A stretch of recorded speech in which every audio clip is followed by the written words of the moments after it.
Hey guys, welcome to the channel. As you see in the thumbnail, what if Issei help Ophis to get her new home and harem? Before I start, please do support for more awesome content, and subscribe my channel and like this video. Go support and follow the PaulEllis8 for writing that awesome fanfic, and also make sure to comment on this story. Link in the description. Issei Hyoudo bio, heir to the Hyoudo clan. In Japan, which the front of the clan focuses on business and gaming. However, behind the scenes, the Hyoudo clan is a very strong exorcist clan which kills anything or anyone that is evil regardless of who they are, and the clan is highly respectable throughout the Shinto and Yukai pantheons and is highly respected and highly feared by the other pantheons due to how strong the Hyoudo clan is. Human form, dragon form, all rights reserved to the artist. Sets of eyes, front eyes are chocolate brown. The second set of eyes just behind the first are emerald green, and the third set is behind the second set of eyes are azure blue. Just think of the X-car layout for the eyes, and finally the crystals that are on the head, floating around the neck A/N. I think that is where the neck is, and the 7 crystals at the tail, instead of being blue they are rose quartz in color, and the dragon size is for 0 inches in height and meters wide, weighing in at tons. As for both the hands and feet, will have 0 digits for the hands and 0 digits for the feet, as well. Sacred gears, born with sacred gears, boosted gear, dividing gear, Nerid Kairi, obtained sacred gears, extracted safely from other people. Sephiroth Graal, Aeon Baylor, A/N. In the light novel of HSDXD it doesn't state when Gaspar Vladi joined Rias Gremry's peerage, however for the sake of my story it'll be around years of age. Swords, Excalibur, not the holy sword Excalibur but the Excalibur that was created by Mother Nature and Queen of all fairy. Magic capabilities. Issei can use all magic and sorcery, however early on he found out that using creation magic, destruction magic, space magic, time magic and space/time magic would be extremely costly by taking up 9% of his own magic pool, but later on, around 7 years old, and the start of HSDXD anime season, the cost would be less than any angel/devil/fallen to use on translation magic. Parents: Miki Hyoudo, mother of Issei; Gora Hyoudo, father of Issei; Juzo Hyoudo, grandfather of Issei and reincarnated angel; Aoi Hyoudo, grandmother of Issei and reincarnated angel. A/N. In the bio of Issei Hyoudo, it states the names of both the mother, father and grandfather of Issei but not the grandmother, so I had named his grandmother by coincidence. Personality of Issei: he is normally a fake pacifist, laid back and relaxed. However, those that know who he really is, he is a military strategist and military tactician who focuses on being a sadistic, nihilist and pragmatic against his enemies. Furthermore, he hates perverts and stuck-up people who think they own the world. As I was crossing the main street to get to the nearby bus stop, I was run over by a drunk driver going times the speed limit, 0 miles per hour, and presumably died on contact. Upon awakening I didn't know where I was, but I regressed into a month-old baby, not knowing who, what, where, when, why and how. However, there was thing I must know, and that is who I am and where I am. And a half years came and went, and now I am years old, and I found out that I was reincarnated as Issei Hyoudo from HSDXD, and furthermore I found out that in this spin-off from the HSDXD universe, and that the Hyoudo family is a powerful and respectful clan, and I was educated on how to respect everyone regardless of who they are, and my dad educated me on simple physical training to build a little muscle, whilst my mother taught me about magic and how to use it wisely from the age of, and I was finishing my training on a Friday, and Issei's father stated that Issei has a day to play in the nearby park and his parents will be going as well. We see Issei walking to the nearby park to play.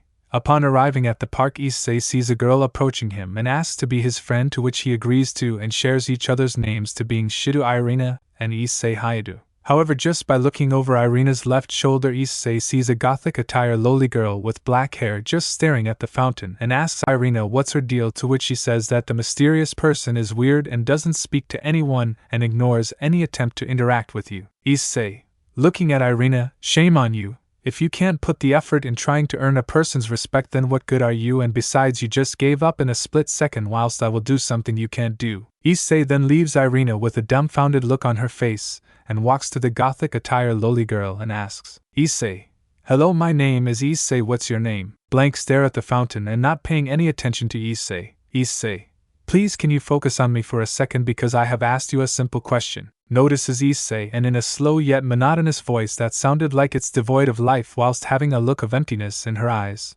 my name is Ophis. Issei, That's a lovely name for you. Do you have any friends or family who are with you today, and do you have a place to stay? Ophis: No, I was alone from the start, and I don't have a place to go. Issei: Well, that's sad. How about you stay with me and my family? They'll love you like a daughter figure, if you like, and I'll treat you not as a thing but a living creature with your own rights. Without notice, Issei's parents were shocked at what happened. First, as he made a friend.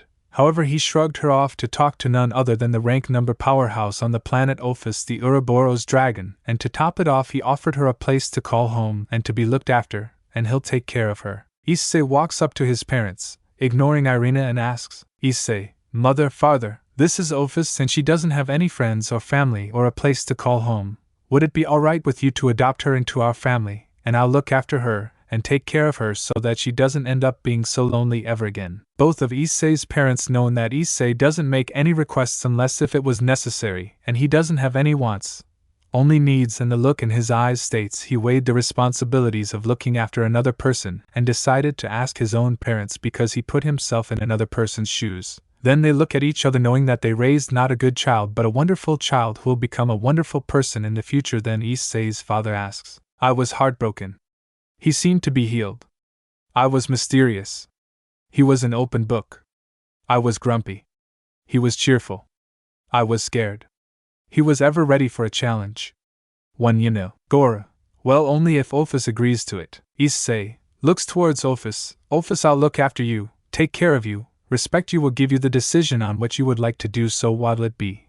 Whilst giving Ophis the puppy dog eye trick. Ophis, looking at Issei and thinking that this human is so pure and innocent, how can I say no to him? Yet he has several sacred gears within him for which I will invest in his future. I desire to go with you and get adopted by your parents. Issei's parents now are happy to have a daughter, albeit adopted, become a part of the family, and an adorable yet cute girl that Issei found nonetheless. And so Issei said goodbye to Irina and escorted Ophis to his parents' house and welcomed her to her new home, and they were playing in the backyard for a couple of hours until it was time for tea time, and they happily ate their food. After they ate, Ophis asked both of her adopted parents and Issei if it would be alright to activate Issei's sacred gears, much to Issei's curiosity. Issei's parents know that he already had at least sacred gear, but Ophis stated that he had more than sacred gear, and Issei pondered on it for a minute, debating whether to or not to activate his sacred gears, and looked at Ophis. Issei: I am ready to activate them. Ophis: Okay, I'll begin. Ophis extended her right hand out in front of her and opened her hand, and a black snake went from Ophis to Issei and unlocked Issei's sacred gears, and all of them ended up activating all at once, the first being a crimson-red gauntlet on the left hand. The second is a set of pure white wings with azure blue webbing, and finally the ability to control both water and dragons. This shocked Ophis because no one was able to acquire more than one sacred gear, yet the person who was in front of her had sacred gears, and of them were the polar opposite of each other, and the third sacred gear, A/N, Nereid Kyrie, doesn't have any representation for its sacred gear, like boosted gear gauntlet, a set of wings for the divine dividing sacred gear. So for the sake of an argument, just think of a small dragon made of nothing but water, no bigger than an adult human hand size for reference, which is the concept of this sacred gear. She feared that the most because of the things it's capable of using. The first is the control of water, and the second is to control dragons themselves, including the dragon gods themselves. If he ended up being in an enraged state, anyone would be killed. Hell, even any pantheon with enough training. Both Drake and Albion were shocked to see that both of them were inside of a child who is only years old. However, what shocked them both were things. First, is that Ophis is in front of their host, and second, both heavenly dragons sensed a third Longinus sacred gear that can control both water and dragons, which scared them both, and they agreed to cooperate with each other to make their host the strongest host past, present, and future. Ophis: How about we a training montage to help you to understand how to use your sacred gears in an efficient way? Goro: I have an idea. How about we move to Kyoto to see Lady Yasaka and get her assistance with Issei's training as well, and Issei can visit his grandparents too. Ophis: That's a great idea, and it'll develop him even more. Shortly after, Goro asks Issei to help Ophis to go have a bath and go to bed. Issei was asked by both Drake and Albion if he desired to become a dragon or not, and the choice was up to him, and Issei compiled and became a dragon, A/N. Look at the bio for the picture and description of Issei's dragon form should look like. However, unbeknownst to Issei, Ophis has started to show signs of love towards Issei, and she adores how he teaches her how to live and experience life to the fullest. The following morning after Issei and Ophis woke up, Ophis started to feel a warmth within her chest, and she knew what it means. She fell for Issei hard and asked him if he would become her mate, for which both Drake and Albion informed him that it is equivalent to marriage via mental communication, and Issei asked if he could do the same thing to her, for which she agreed to. When Ophis marked Issei at the base of the neck just above the left shoulder, and a black dragon tattoo of a dragon representing the infinite was there, and on the same spot but on Ophis's neck was a pink dragon with sets of eyes on the head looking at you. And so the Hyoudo family packed up what wasn't nailed down and moved to Kyoto, to where Issei's grandparents lived, A/N. Just to be clear, Issei's parents lived in an average family house in Kyoto town, not too big and not too small, just average for a family of. Now, just to make sure Issei doesn't grow up arrogant, like Riser Phoenix early on in HSDXD light novel, and now Hyoudo family are going to the Hyoudo clan main house to live there in Kyoto. However, unbeknownst to both Issei and Ophis, they were being looked at by a certain Western red dragon flying in the dimensional gap, thinking of giving Issei a little gift when the time is right. A pink dragon chess set, A/N. What this dragon chess set does is familiar to the evil pieces of the devil pantheon. However, unlike the evil pieces that'll turn you into a reincarnated devil, the dragon chess set will make you a half dragon. However, with enough training you'll become a full dragon, and if you train even more then you can even go beyond the level of the heavenly dragons in their prime. And he was amused by the fact that Ophis has found an interest other than obtaining her silence, and that was none other than Issei himself. In a mysterious location referred as the Land of Youth, Tir Nan Nog, a beautiful lady with long black hair and pale skin called the Queen of all Fae observed Issei view a puddle of water and interested in handing over the true Excalibur to him. However, he has to develop a full year, and if he is still pure of heart by the time he turns years old, he'll be presented with the infamous sword wielded by King Arthur himself. It has been a week since Shido Irina made a new friend, and luckily for her, this friend of hers was on the same street as she was.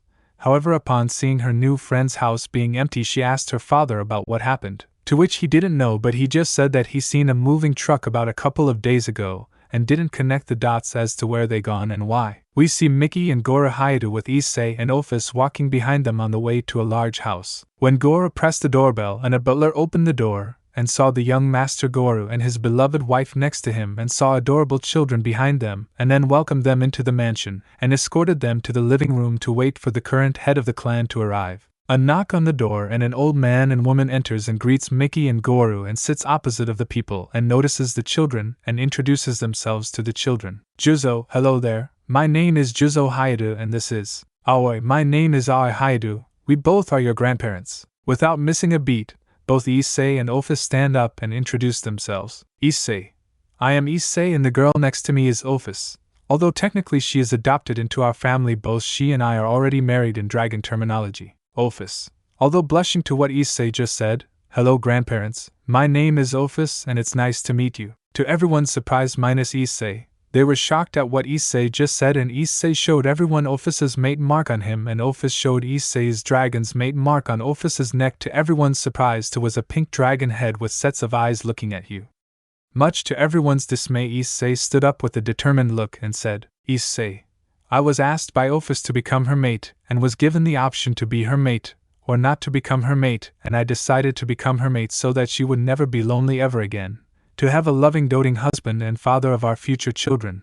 I will never betray her, never harm her. Just looking into her eyes and see a beautiful rainbow of colors and earning her smile will brighten up my day, and hearing her talk to me soothes my heart, and if you, my parents or grandparents, refuse to acknowledge my marriage to Ophis, then I'll forfeit all right to the Hyoudo clan and run away from here with my mate, and find a way to make a living. While saying that, Ophis saw the determination in Issei's eyes, and the way he talked meant every word, and he was determined to be with his wife and take all of her problems and make them his problems, and she fell in love even more than before, and she can't live without him. And to top things off, Issei's parents and grandparents were shocked to see their son/grandson protect the woman he loves, and not only that but to put her needs before his own made them proud of who he is. Juzo, Issei my boy, with that look in your eyes looks like you have already determined to do what is right for your woman and put her needs before your own.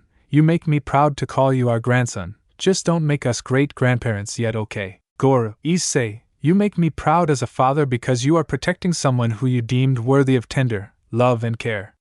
Furthermore, she looks at you and is probably thinking that you will be by her side throughout her life, and judging that you both are dragons, I don't have any notion of making you mad. Juzo, Issei and Ophis, go to your bedroom and unpack your belongings, and when you finish that, dinner will be served, okay? Both Issei and Ophis walked to their bedroom and unpacked their belongings, and a knock on the door, and Issei answered. Butler, young Master Issei and young Mistress Ophis, your dinner is served in the dining room. Issei, thank you very much for informing us about that, and please lead the way because we just arrived today, and we might end up being lost, and please call me Issei and call my wife Ophis, okay? I insist on it. Butler, it will be my pleasure. The butler escorted both Issei and Ophis to the dining room and sat next to each other because they adore each other, and looked at the spread of the food and it looked delicious.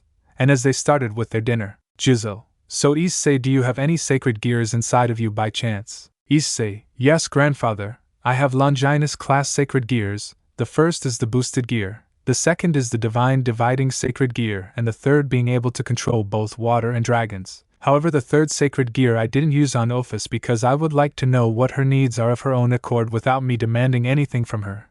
Plus, I would like it if she had free will to do what she needs to do with her life. This shocked Issei's grandparents to no end. First, Issei, has not but Longinus class sacred gears, and to top it off, to be able to control dragons themselves, which would make anyone both respect and fear him if he ends up getting mad. And the second is that he values his mate more than his own life, and they, Issei's grandparents, respect him for that. Juzo, all of us have decided to go to home school until you get to high school level, plus you will be trained in everything in regards to combat and magic, and help you with talking in native tongue of other languages without the help of magic, and you might see what I do in Kyoto.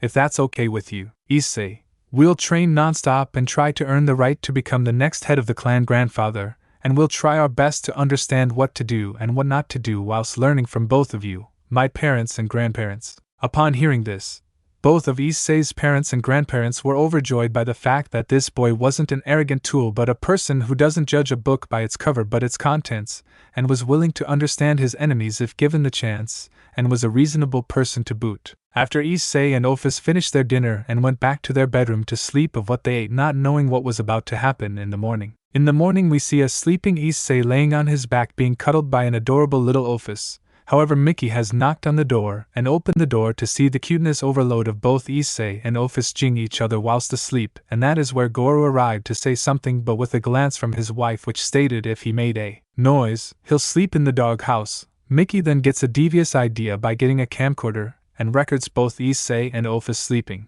Juzo and Aoi arrived and quietly asked Mickey what's going on, to which she only pointed in the direction of Issei and Ophis jing, and both Juzo and Aoi just smiled, knowing that their daughter-in-law got incriminating evidence on her own son to become embarrassed when the time comes. We now see Issei's eyes stirring. Issei, talking in his mind, why do I feel weight on my chest? Issei then moves his hands to where the weight is on his chest and figures it out to be none other than Ophis. Then he starts to wake up and sees both of his parents and grandparents looking at the sight before them, and Issei is now talking, albeit quietly. What are you doing here? Mickey, I was planning on telling both you and Ophis about your schedule for your education and training, however we stopped and looked at this wonderful spectacular sight before us. Gesturing to Issei and Ophis jing, Goro, Juzo and Aoi all have smug faces, knowing that they have incriminating evidence of their son/grandson. Issei, it doesn't look what it looks like. Insinuating that he didn't do anything to Ophis. She thought I disappeared, and when she saw me last night fast asleep, she decided to lay me down on my back and use my chest as a pillow, all the whilst Issei was just kept digging his own grave. Mickey, sure it doesn't, and it looks like she enjoyed every moment of it. Whilst having a shit-eating grin plastered on her face. Come on honey, time to get up and get ready for your future. Issei, whilst blushing crimson red, okay. I'll wake up Ophis and get dressed, then go to the dining room to eat breakfast. Soon Issei carefully woke up Ophis and got dressed and went to the dining room and ate their breakfast. Soon they were told what their curriculum was for homeschooling and what their timetable looked like. Days Monday through Friday, with Saturday and Sunday off.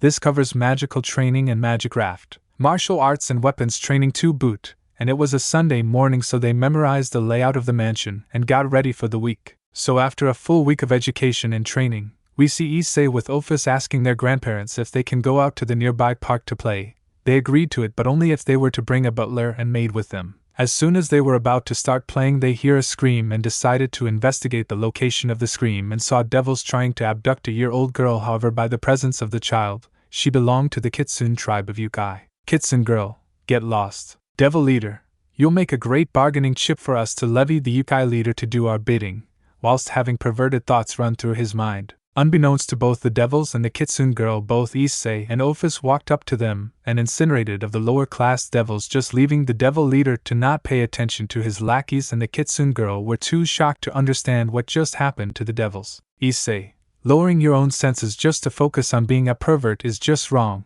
At least focus on your surroundings in case of any potential enemies within your periphery. Devil leader, and whom may you be? Issei, look again. Issei motions to Ophis, and the devil leader looks at Ophis and drops to the floor, fearing for the worst, and then Issei just took step forward, and the bloodlust that emanated formed dragons, the red dragon emperor on the left, the white dragon emperor on the right, and in the middle the pink dragon who outranks the other, who was staring at the devil leader, and he fell to the ground soiling himself. Shortly after, a platoon of Tengu warriors arrived with a voluptuous woman worried about her daughter, of which ran into the woman's embrace. Then the Tengu arrest the devil leader, and the woman notices the children. Upon using senjutsu, she notices that they weren't just kids but dragons. Upon further inspection of the children were none other than Ophis, the Ouroboros dragon. Issei, before you asked, there was devil people who were about to abduct the young miss. Issei just pointed to the little girl.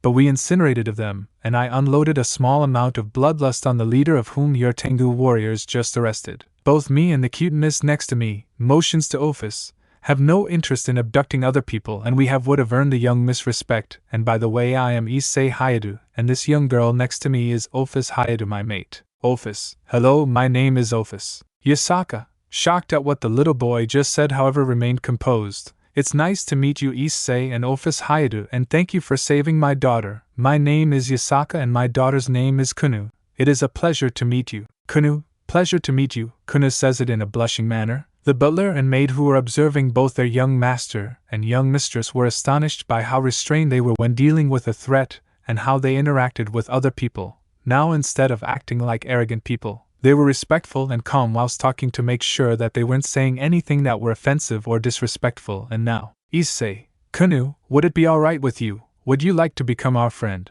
Kunou was shocked to say the least, because she is the Yukai princess and next in line to rule the Yukai, and no one would dare to be disrespectful towards her, and people always kept their distance.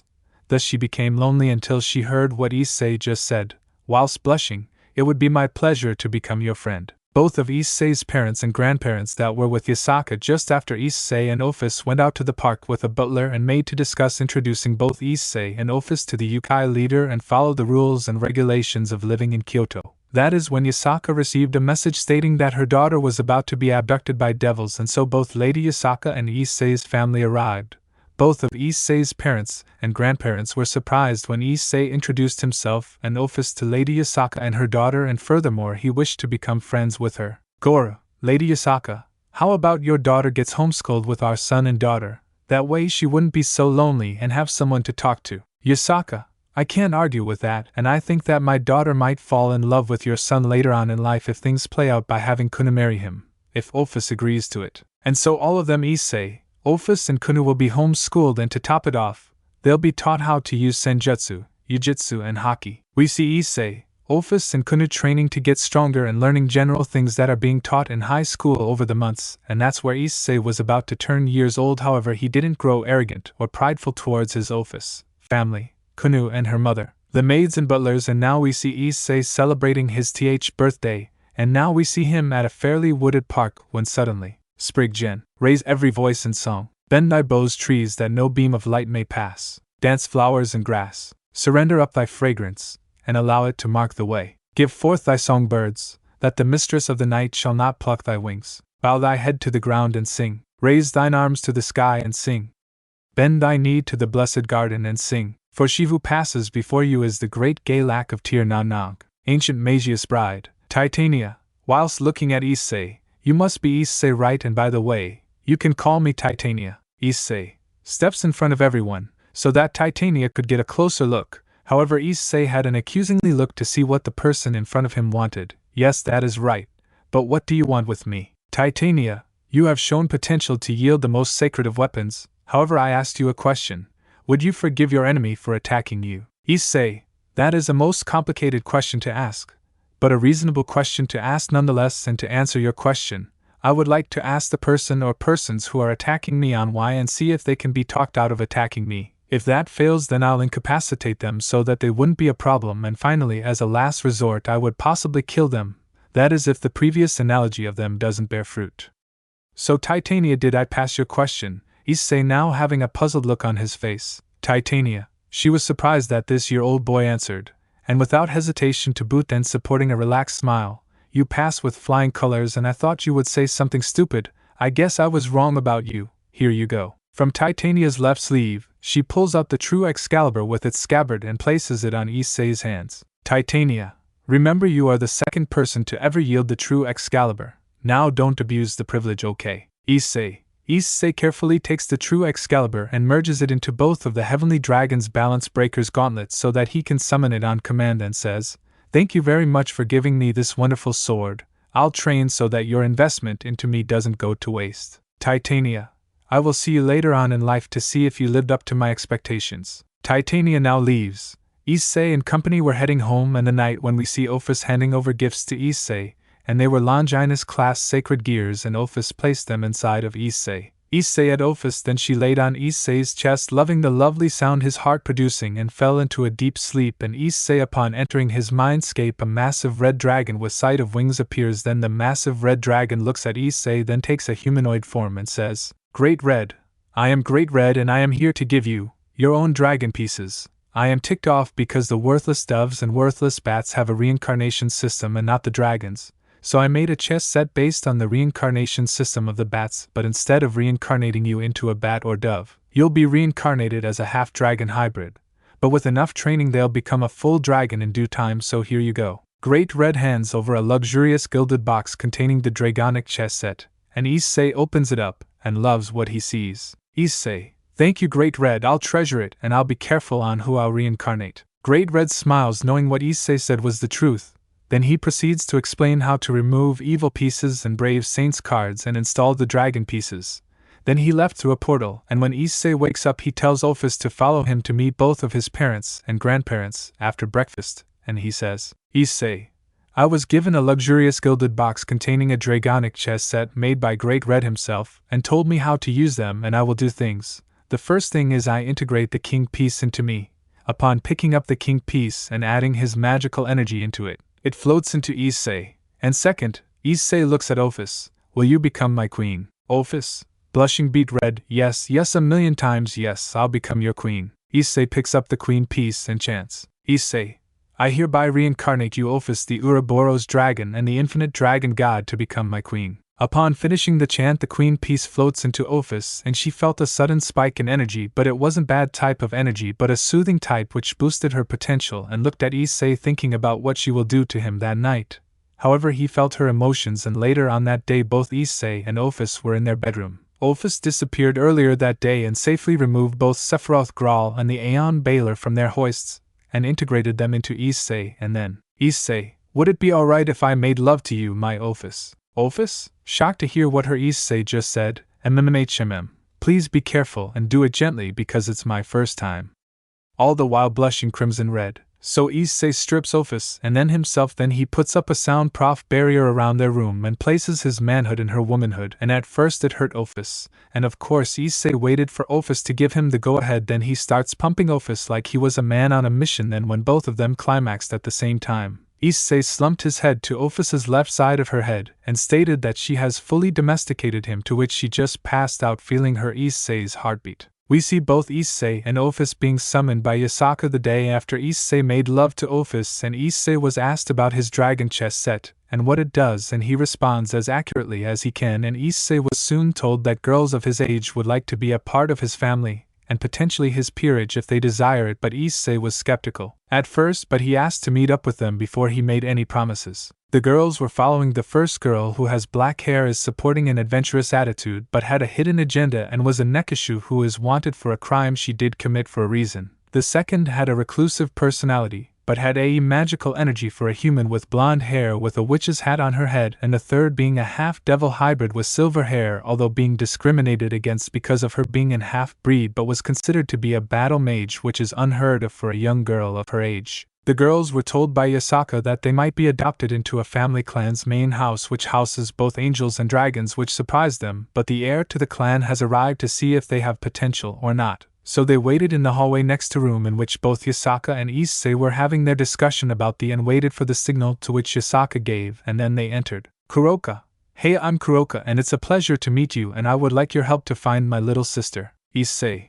Who is your sister? I will need details before I make any promises, okay? Kuroka. Okay. Just before you get to know my sister, the both of us were a part of a devil clan who did some unspeakable things to all of us, and the last one was my sister. Kuroka is seen grasping her right arm with her left hand. So before the sick being did the experiments on my sister, I killed him and the rest of his peerage. Then the of us ran for our lives, but we split up, and before I known of anything, I found out that I was in Kyoto on the verge of death, and that is where Yasaka found me knocked out and barely moving, and here you go. Evidence of what the Naberus clan was doing. Kuroka hands over a thick book of pages detailing everything in it. Upon opening the book, and Issei started reading just the first page, got him riled up and hyperventilating at the same time. Ophis felt her mate's emotional distress appear just behind him and spun him a full 80 degrees and get him and placed his head on her left shoulder and caressed his head and asked what happened. Issei, the Nekashu who is here, Issei just pointed to Kuroka, suffered torturous experiments that would put Unit 7 from Imperial Japan to shame.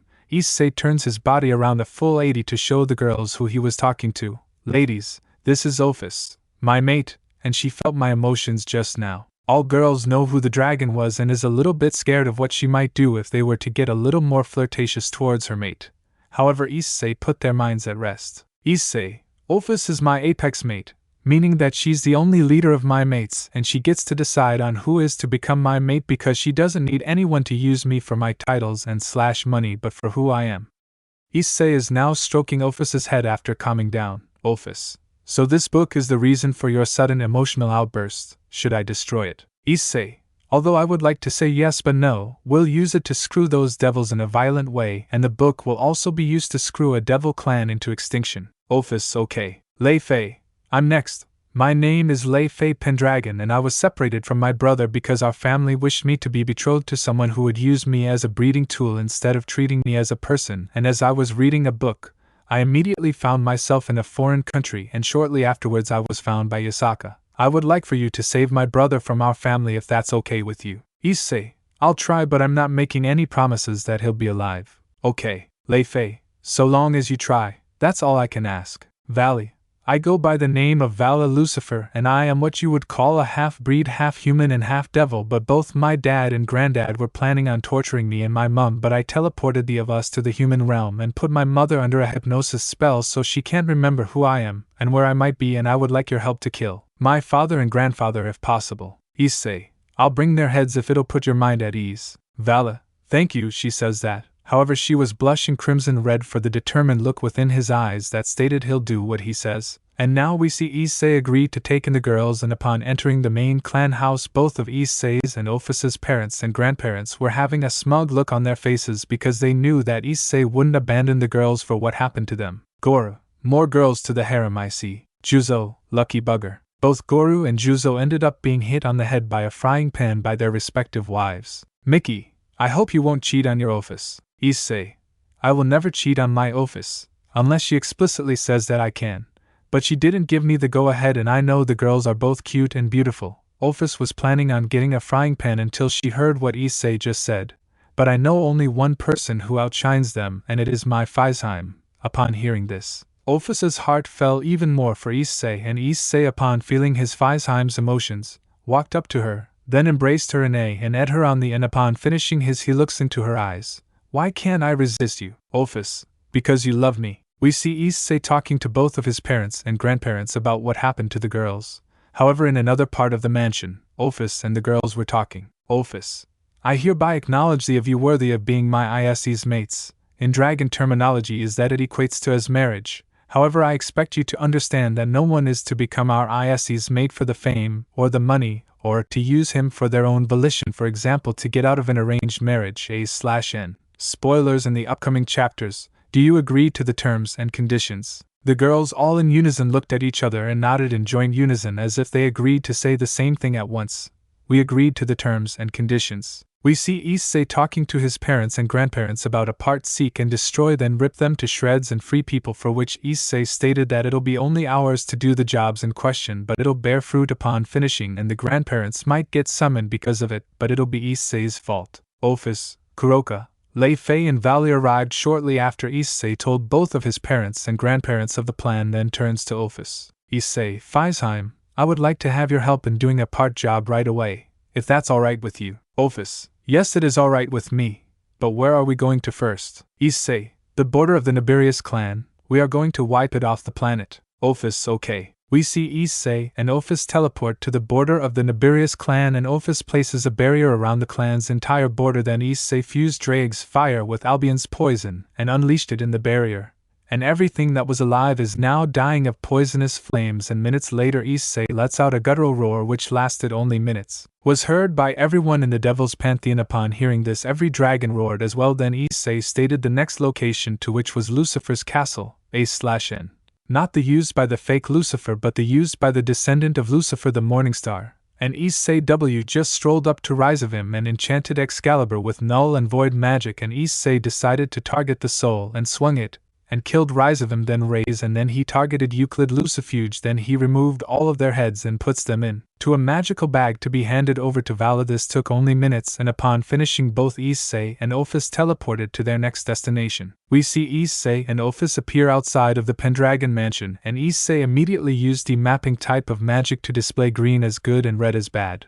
However, there were only red and green being in the cellar and green being on the opposite side of the mansion, so Issei and Ophis ran through the mansion and went to the cellar and heard, "Uther Pendragon, this is all your fault. If you didn't seduce my son like that, I would have still got my breeding pit of a daughter. However, I will be raping you just to spite my son." Without further ado, Issei just blitzkrieged Uther by piercing both of his shoulders, making him unable to move his own arms and hands. Then Issei tied up Uther up by his feet, then knocked him out. Then Issei looked inside of the makeshift jail cell and saw a beautiful lady. Issei, do you know of an Arthur Pendragon by chance? Upon hearing the name, the woman just nodded in agreement and started. Eleanor, yes, and my name is Eleanor. I do know of the person with that name, and he has a sister called Lei Fei, but she disappeared via a teleportation spell, so I don't know where she is. Issei, worry not, I was sent by her to rescue him and found you as well. However, upon arriving at this mansion, I scanned the mansion and found this uncouth man about to do heinous things to you. Ophis, would you like to untie Eleanor for me and help her out? I have this uncivilized man to drag around. Ophis, will do. We see Issei, Ophis, Eleanor, and the tied-up Uther, of whom is being dragged behind Issei with rope around his ankles. Issei, Ophis, and Eleanor arrived at Arthur's room, and Issei knocked on the door. Issei, room service, did someone request a tied-up father and a safe and secured girlfriend of whom goes by the name Eleanor? Arthur just jolted upon what just happened and ran to the door and opened it, to reveal both Issei and Ophis with Eleanor beside them and Uther behind Issei, albeit tied up, and Arthur just get Eleanor and turned to Issei. Arthur, thank you for saving her. Is there anything I can do to repay you? Issei, there are. First, is that I will give you him. Issei points to Uther. He was planning on doing heinous things to your own woman. And second, would you be willing to join me and my family? Your sister requested me to save you both. Arthur, I'll agree to your terms and conditions, and as for him, I'll kill him and burn the mansion down. Then we, Arthur looks into Eleanor's eyes, will go with you. About a full hour transpired since Issei and Ophis arrived, and now with Uther Pendragon killed and left in a burning mansion which looked like he drunk himself to commit suicide by setting fire to alcohol. A/N. Dear reader, please value your own life regardless of what happened to it.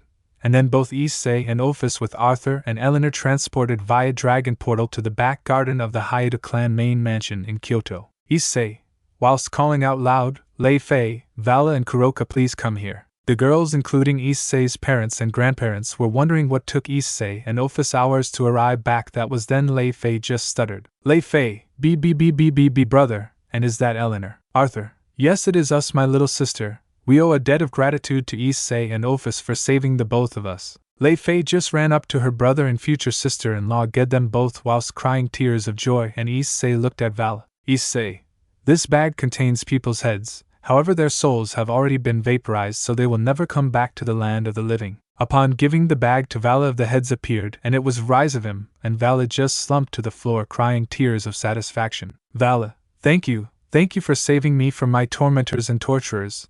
No matter what happens in the future, I'll be beside you for the rest of my life. Issei. Okay. Issei turns his head to Kuroka. I have wiped out the entire clan of the map. They'll never become torturers ever again. However, I haven't seen your sister yet, but I haven't dismissed her as dead yet, so I'm still searching for her. Kuroka, thank you for doing that, and I will follow you to the end of my life as well. Issei.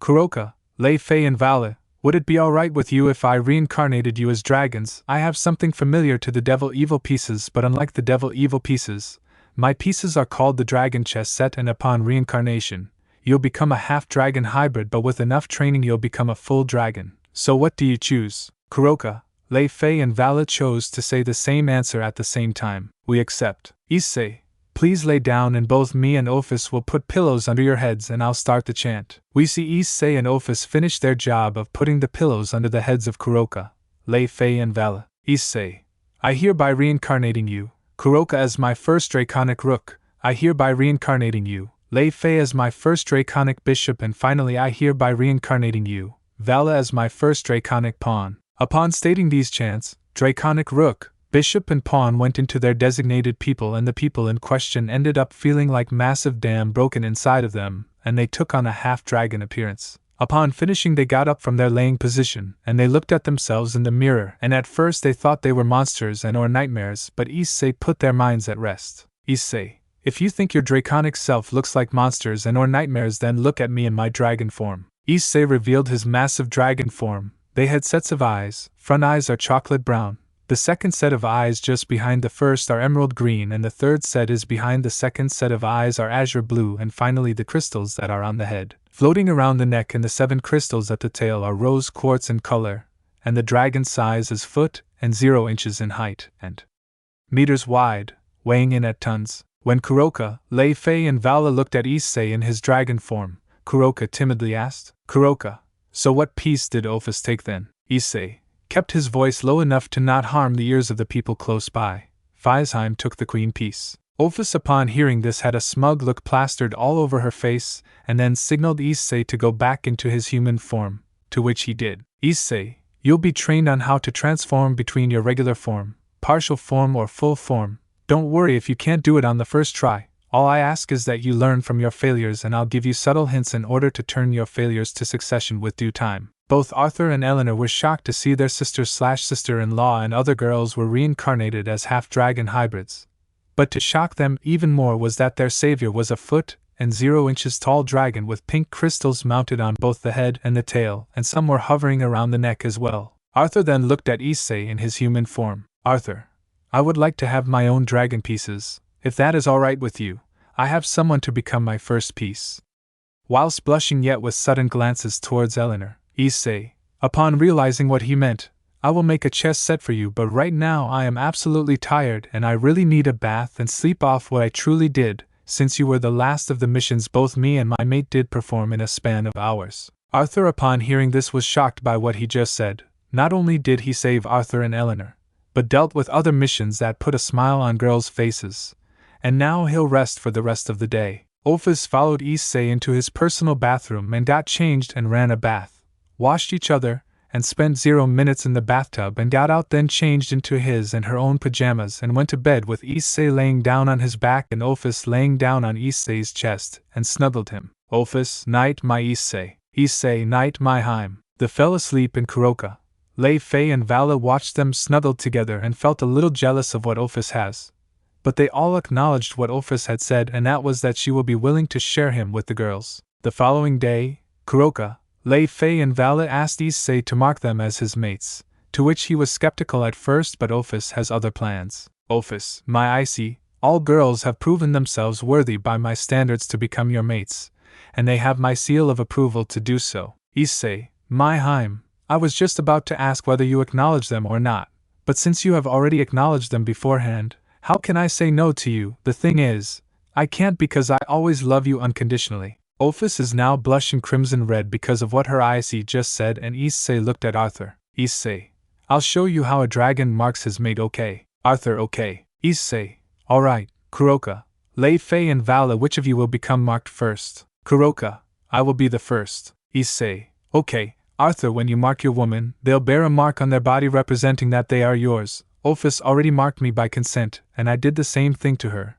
Issei lowers his collar to show a black infinity dragon mark right where the left shoulder where it meets the neck. Ophis did the same thing to prove a point. However, hers was a pink dragon with sets of eyes looking at you. Kuroka, do I have your permission to mark you? Kuroka, yes you do. Issei, then I'll mark you now. Issei walks up to Kuroka and marks her the same location as Ophis mate mark and marked Kuroka with his mate mark, which was a pink dragon with sets of eyes. How do you feel, Kuroka? Kuroka, I feel your emotions and feelings towards me and I'm happy about it as well. May I mark you as well? Issei, yes you may. Kuroka then moves to the right side of Issei and marks him on the right shoulder where it meets up with you, neck showing a black cat/dragon hybrid resting, and Issei just felt what Kuroka's feelings and emotions have to offer, and he was proud to receive them. Issei, Arthur, do you understand now? This is a genuine mate mark between people who love each other, and we can understand each other's emotions and feelings towards each other as well. But there is a big downside to it as well. If let's say Kuroka cheated on me, Kuroka's ears droop down, then I'll scratch the mate mark on her neck stating that she's unfaithful. However, I love Kuroka for who she is, not what she is. Kuroka now has her ears perked up and started to blush, knowing she's gotten a loyal man who'll view her for who she is and not using her for her own body. Arthur, now I understand what you mean by marking someone you love. Issei, so who's next? Lei Fei, I'm next. While saying that, she takes a step forward. Issei, do I have your permission to mark you? Lei Fei, yes you do. Issei, I promise it won't hurt you and you'll enjoy it as well, just as Issei did with Kuroka. Issei marked Lei Fei at the same place. How do you feel? Lei Fei, I can feel both of your emotions and feelings and I love it. May I have your permission to mark you? Issei, you may. Lei Fei then walked up to Issei and removed his t-shirt and marked his left chest just below the shoulder, and a golden dragon flying mark is now imprinted on Issei's chest. Issei, Vala, you're the last one. Do I have your permission to mark you as my mate? Vala, you do. Whilst blushing crimson red, Issei then proceeded to do the same thing like the last, and Vala loved it, and now it's her time. Vala, do I have your permission to mark you? Issei, you do. Vala went up to Issei and marked his right chest just below the shoulder, and a silver dragon curled up as her very own mate mark. Issei, Arthur, last night I managed to create a dragon chest set for you. However, it's not as potent as mine, but considering that your chest set would be the equivalent of turning a regular human into a upper-tier ultimate class devil, you should be careful when reincarnating people who you deem worthy, okay? And both me and my Hein will train you up as well. Arthur, thank you. Arthur then followed the instructions given by Issei about the king piece, and then Arthur then asked Eleanor for permission to reincarnate her as his queen, to which she agreed to, and furthermore he got further permission to mark Eleanor as his mate as well. Issei's grandparents were contacted by Archangel Gabriel about the incident regarding the unknown dragon roaring the other day, and the report from Tannen is that an unknown dragon ended up being angered to a certain degree and wiped out an entire devil clan, which sparked outrage within the devil pantheon, accusing the dragons of an unprovoked attack, for which Tannen denies and stated that although it was a dragon, but was unknown to him, and messages went to all the pantheons in regards to the dragon, ended up coming back with nothing, and now Gabriel is asking her subordinates, Issei's grandparents, if they know anything. Juzo, although I would like to answer your questions in regards to the unknown dragon in question, but it would be more beneficial for both of us if we get his point of view. Juzo just looks to the head maid and asks, please can you summon Issei and Ophis please? Head maid will do. Gabriel is now wondering who this boy Issei is, and did she just hear Ophis the Ouroboros dragon in the same sentence? She must have been mistaken. Then suddenly the door opens and it reveals a year-old boy and a girl next to him holding hands, but what was more surprising is that Gabriel instinctively walked backwards and hit the wall behind her, and slumped to the ground in fear because she knows who the little girl is. Issei, grandfather, who are you talking to? Issei just pointed to Gabriel, because they are cowering in fear. Juzo, Issei, that would be who reincarnated the both of us as angels. Archangel Gabriel, she has questions in regards to the other day, will you answer them? Issei, I will, however please be aware that I am still dealing with the problems that still remain, but once that is dealt with, then of my mates will be better off. Is that okay with you? Juzo, it is, looks at Gabriel, come now, she won't bite unless you provoke her. Juzo referring to Ophis, now what are your questions for him? Gabriel finally understood what Juzo just said and acquired a chair and sat down on it. At the same time the head maid provided both Issei and Ophis with a single chair, to which Issei sat down on it first, and Ophis went to Issei's right side, turned her against him and sat down on his lap, and she stated it's the comfiest place in the entire universe. Gabriel just went ahem to get everyone's attention. Gabriel, a couple of days ago, we received word that a dragon of unknown origin destroyed a devil clan and the entire devil clan's territory, and then proceeded to roar out loud. Do you know anything about it? Issei just looked at his Fossheim with a look to say, I've dug my own grave, didn't I? To which Ophis only nodded in response. Issei, the dragon in question is also the same dragon talking to you right now, and unfortunately for legal reasons I can't divulge you the specifics as to why I did it, because it would incriminate the person I am looking after even more than normal. And to top it off, did anyone ask to why the Naberus clan were doing illegal experiments on living people? Issei raised eyebrow in an inquisitioning manner. Gabriel, what do you mean? Issei, and why is there a wanted hit list for a child no older than me? Issei now had a look which spoke volumes, and Gabriel is now treading on thin ice. Gabriel, I would like to ask, would you like to? Before Gabriel could finish her own question to try to acquire Issei and maybe Ophis as well, bloodlust filled the entire room, and Gabriel, despite being in the Christian heaven, she could feel the same scary and heavy bloodlust all the way there from Kyoto, and this bloodlust came from Issei and Ophis. Issei, continue with that request, and I'll tear every single of you out of the sky and do worse to you than what you did to the heavenly dragons. Do I make myself clear? To say Gabriel is shit scared of a boy who hasn't reached puberty yet is an understatement of the millennium. The boy in front of could kill her and make it look like an accident, and now he sees right through her. Gabriel, well, at least I tried, but inevitably failed. I'll inquire about the shady business of the Naberus clan, and why a child is wanted dead or alive. The bloodlust that was emanated from both Issei and Ophis died down, and the look on their faces stated that Gabriel said the right words. Gabriel, before I go, both you Issei and Juzo said mate, and you Issei referred to Ophis. Could you elaborate, please? Issei, in dragon terminology, a mate is the Christian version of marriage, but more dangerous if things go south, because if I said that my Fossheim ended up cheating on me, for which I know without a doubt she wouldn't do such a heinous thing like that. But let's say what if she did, then I'll scratch the mate mark on the left shoulder where it meets the neck, signaling that she is unfaithful to her mate, and not to be trusted whatsoever. Before you ask any questions about the of us, when I saw her for the first time, I didn't know what to make of her. So when I found out that she was all alone with no friends or family or a place to call home, it struck several nerves within me, so I decided to look after her. So I asked her if I could become her first friend, and asked her further if she would like to be adopted into my family, so she not only have a friend but a family and a home to call her own. Soon after, she agreed with my parents, who agreed to adopt her. Ophis saw a dragon-type sacred gear within me and helped me develop it, and that is where she developed emotions towards me and asked me if I could become her mate, to which I said yes, and I did the same thing to her, to which she agreed to, and we both can share each other's emotions via the mate mark, and I love her unconditionally. And she loves me unconditionally as well. And before you ask, no, I won't mention the rank of my dragon-type sacred gear is until I get trained even more than now to protect the ones I love and care for. Okay. Gabriel, upon hearing this, was surprised at what he said, and both Issei and Ophis were close, but not only that, they were inseparable, and the only thing she could do now is to nod in agreement with the explanation of what Issei just said. Gabriel, I'll take my leave now. Juzo, it seems the Devil Council has been lying to Devil Kings Serzek Lucifer and Devil Kings Seraphal Leviathan, and both of them might be up in arms about it. Is there anything you like to pass on, young Issei? Issei, contemplating on what to say, then a devious smirk plastered on his face. Pass this along. However, refer me as the crystalline pink dragon when you are talking to both Devil Kings Seraphal Leviathan and Devil Kings Serzek Lucifer, and my message goes as follows. Ahem, I did you things within the Devil Pantheon. First, I wiped out a clan for terrorism, and the second is that I killed people of the old Devil King's descendants, being both Lucifers and a male Lucifuge. Be grateful that I did you a favor. Don't look for me.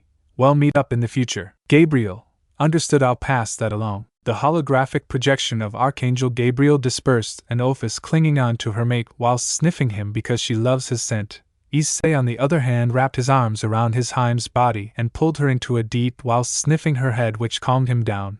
Juzo just looked at the sight and said, Juzo, write you back to your studies. Okay. Both Issei and Ophis, okay, off we go. Both Issei and Ophis now are going back to class whilst holding hands. Archangel Gabriel sent a message to both Serzek and Seraphal in regards to the Naberus clan and the deaths of both Rizavim and Raiz and Lucifer, and their attendant Euclid Lucifuge, to which shocked them both, and listened to the message left by the dragon in question. to which scared them because of what the dragon done, and also he stated by mentioning meeting up in the future, signaling he might make his arrival in the upcoming future. A/N. You gotta pity Surzek because of his worthless Siskon actions left him a deluded powerhouse. Surzek, do you think that this dragon would like to help my sweet little sister out with her arranged marriage? Gabriel, you have better leave him alone, Surzek. He made me feel scared from where I am, and that is not an easy feat to accomplish, and he is only years old. He would kill you without reason if you try to provoke him, and don't throw yourself into acquiring him or threaten his parents and or grandparents, because I think he'll go all out and destroy every last bit of your existence without mercy. So my advice to you is to look elsewhere, okay? Surzek, disappointed in what Gabriel just said, and she spoke no lies about who she was referring to. Okay, I'll look elsewhere. Now we see Issei talking about adding Kunou as a potential mate to Ophis, of whom she agrees to it, and asks him to become a member of his chess set as well. Now Yasaka, Kunou and several guards arrived at the Hyoudo clan mansion, and Issei asked to talk to both of Yasaka and Kunou, to which they agreed to. Yasaka, may I ask why you requested both of us? Kunou, I would like to know why as well. Issei, recently, I have received something familiar to the Devil's Evil piece set, to which upon reincarnation of the person, they'll become a half-dragon hybrid before becoming a fully fledged dragon over time. However, that's not the only thing I would like to discuss about your daughter Yasaka. But would you permit me to mark her as my mate as well? It'll be up to the of you either choose to accept and or deny my request. However, if you do, I'll treat your daughter with more respect than I have for my own body. Issei then states about who gifted him the chess set and explains the whole mate mark in dragon terminology, and furthermore he explained to them that Issei already marked Ophis. Then soon after Kuroka, Lei Fei and Vala were adopted into the family. They were acknowledged by Ophis to become his mates, meaning that they were after Issei for whom he is and not for what he is, and that might be fame or fortune. Issei, so what will it be? Would you like to become my mate and a part of my chess set or not? It is so up to you to choose.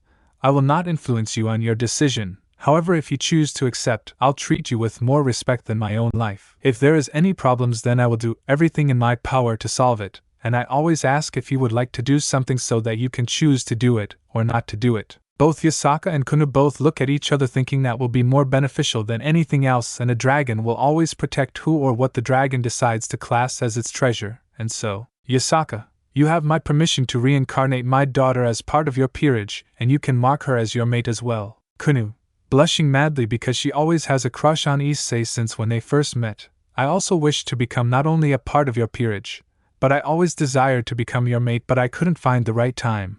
But now I do have the right time to say it. So Issei opens up the chess set that still holds rook, bishop, knights and 7 pawns. Then Issei picks up his last bishop and hands it to Kunou, then chants, Issei, I hereby reincarnate you, Kunou, as my second bishop. Please serve me to the best of your capabilities. Okay. Kunou, okay. Then Issei places his mate mark the same location as he did with Ophis's mate mark, and Kunou then removes his t-shirt and marked Issei in the top part of the middle of the chest, right where the shoulders meet the neck, and a golden kitsune sat down with 9 tails, to the left of the kitsune, and to the right of the kitsune, and the last one coming out from the center of the back, appeared on Issei's chest. Issei, how do you feel? Kunou, wonderful, and now I feel like I'm closer to you and I can feel your warmth. I love it. Now Issei escorts Kunou to meet up with her peerage members and friends and family. Issei sees Kuroka, Lei Fei and Vala all relaxing, just wondering what is going to happen next, and he calls to them. Issei,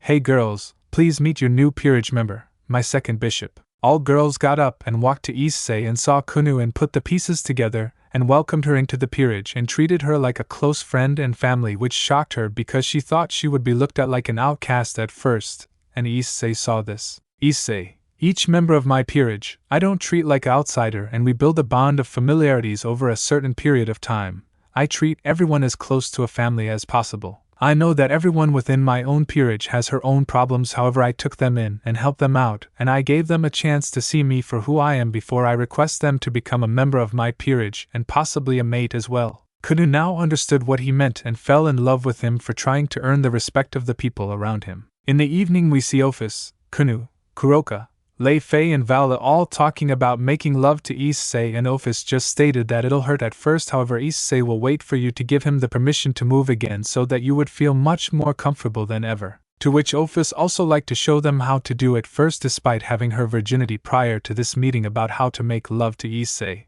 The boy in question is in the bathroom having a long bath to make sure that the girls have their ladies' talk, and of course Issei asked Ophis to put a soundproof barrier in the bedroom so that Issei wouldn't hear what they say, to which Ophis agreed to. So a full slash of an hour went by and Ophis finished her ladies' talk, removed the soundproof barrier, and given Issei to come in, and told him what to do. Ophis, this is how you do it for your first time, and don't worry, Issei will only follow your commands about making love to you. So Issei puts up a soundproof barrier around the room. Then, upon Issei finishing having intercourse with Ophis, although a little exhausted, Ophis looked at the blushing girls all having wet neverations. Ophis, although I am both happy and excited about Issei doing this to me, now my lovely mate will be our lovely mate. The girls looked at each other without thinking of what Ophis just said, and then Kunou's left leg was grabbed and pulled by Issei, pulling her closer to him. Issei, you're my next prey. Kunou, bring it. Lemon, removed. Upon finishing with Vala, Issei then used magic to clean up all of his mates and dressed them in pajamas, and then laid down on his back, then placed Lei Fei on his side, Kuroka on his right side, Ophis on his chest, Valley above Lei Fei, and Kunou was above Kuroka. A/N. Just think of bricks in a pattern, bricks width and stacked twice. And everyone fell asleep, all dreaming of being snuggled together without a care in the world, and Issei dispersed the soundproof barrier, and when the morning came, Issei parents and grandparents, Lei Fei's brother and sister-in-law, and Kunou's mother were all watching the adorable sight of Issei being get by different girls, and the best part, he hasn't woken up yet. Issei, weird, I sense more people in our room than normal. Wait, don't tell me. Issei's eyes started to flutter and sees everyone. Before you all ask, they thought I might leave, so that's why they are like that and nothing else. Issei just kept digging his grave by giving his family more incriminating evidence of him being snuggled by his mates.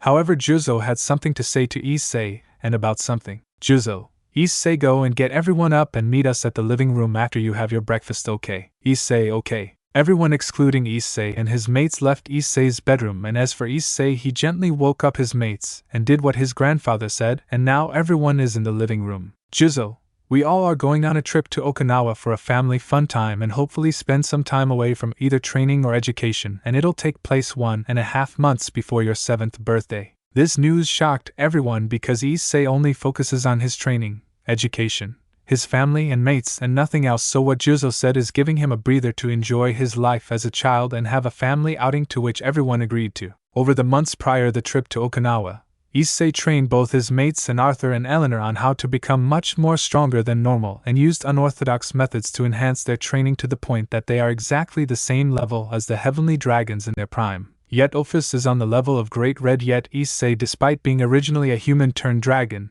he is on the level of Ophis before reincarnating her into his peerage. Arthur and Eleanor are right in the middle of the powerhouse of the Dragon Kings in every department, and now we see everyone packing up suitcases for the trip to Okinawa. Upon arriving at Okinawa, it was a lovely climate and lovely sunny weather to boot, and Issei and his mates hated being all cooped up in an airplane whilst they had all been trained how to use their own dragon wings.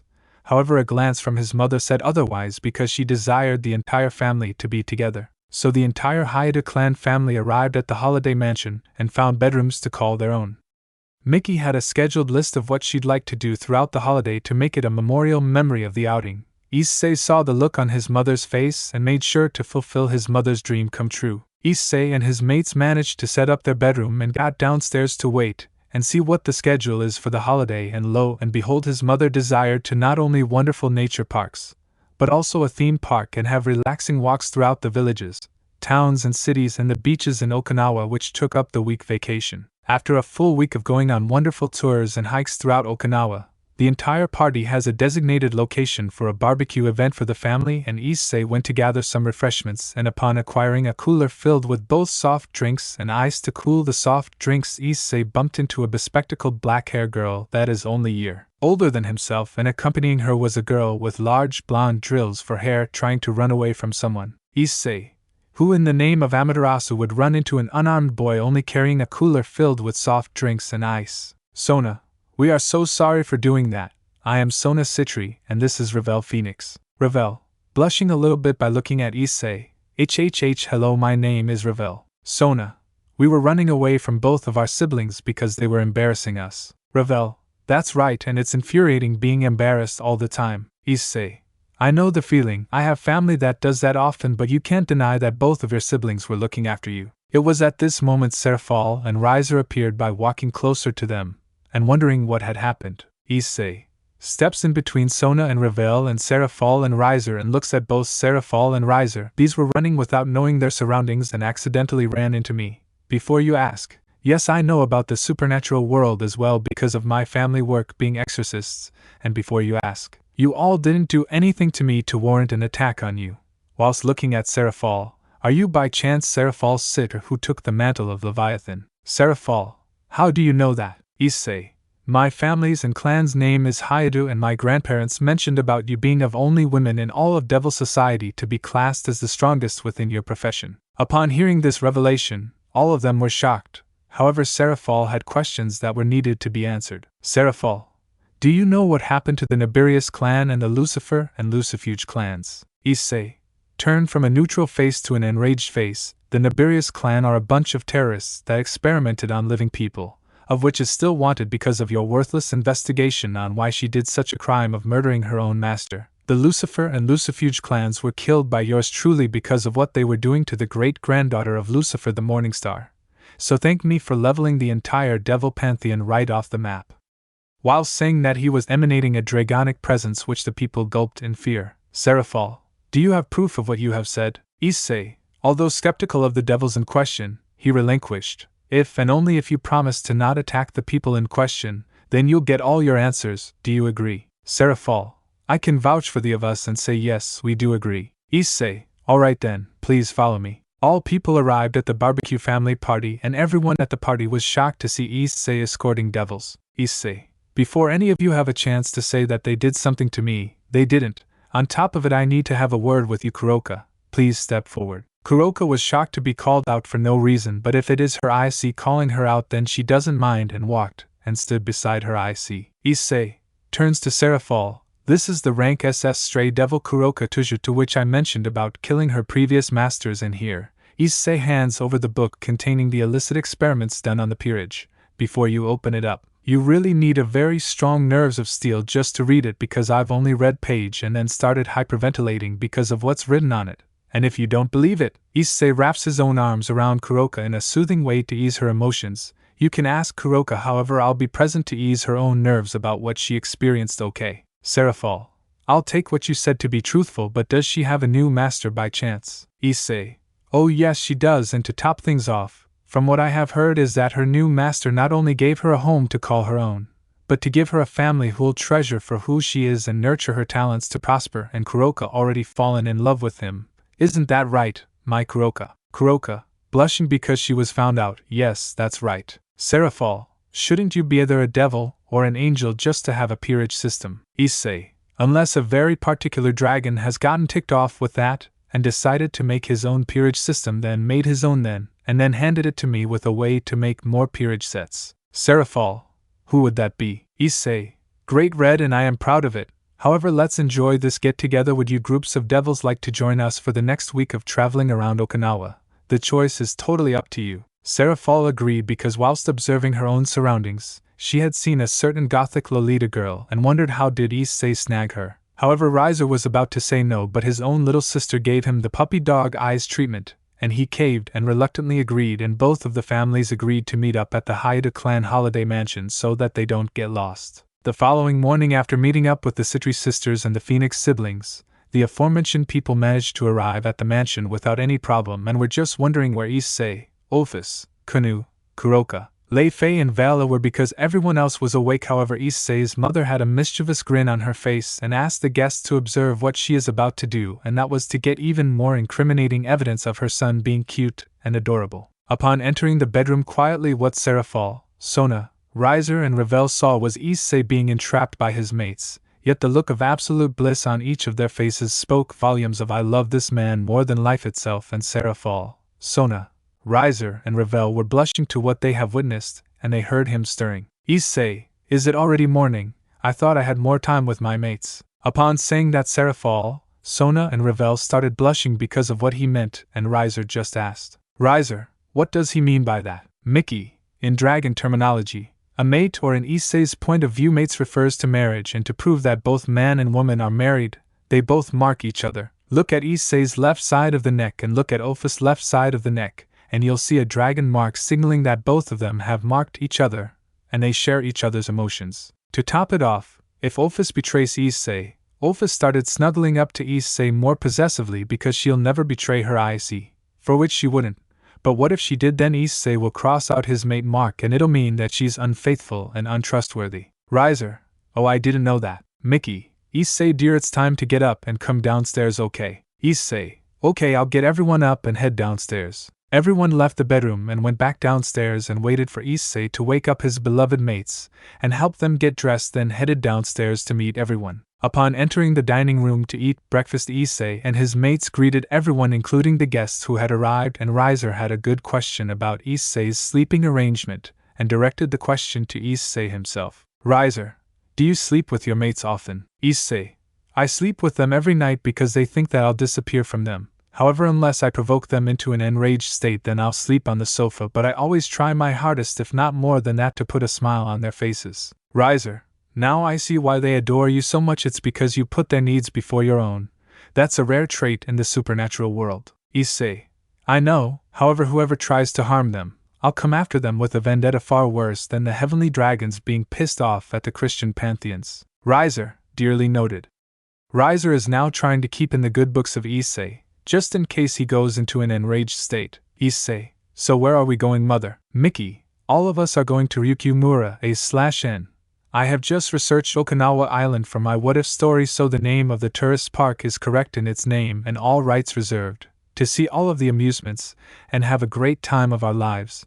How does it sound to you, my darling little Issei? Issei, blushing to what his mother said about him. Mom, I think that me and all of my mates will enjoy our outing, and I hope you will like it as well. Mickey, of course I will, Issei, and we've booked a restaurant afterwards to have a relaxing evening before calling it a day, okay? Issei and his mates in unison, okay. Everyone departed the bedroom excluding Issei and his mates and waited for Issei and his mates in the dining room to have breakfast before heading to the amusement park. Upon getting dressed, Issei and his mates headed downstairs to meet up with everyone else who was waiting for them and had breakfast, which was pancakes with assorted toppings with different drinks to accommodate the different pancakes. When at amusement park, Issei won stuffed dragon plushies for his mates and his mother and grandmother, and blue dragon plushies for the Citri sisters, and a phoenix plushie for Ravel. When everyone arrived at the restaurant in the evening, both Seraphal and Riser were on high alert because of who they were accompanying. However, Issei saw the look on their faces. Issei, you need to relax, because both of them,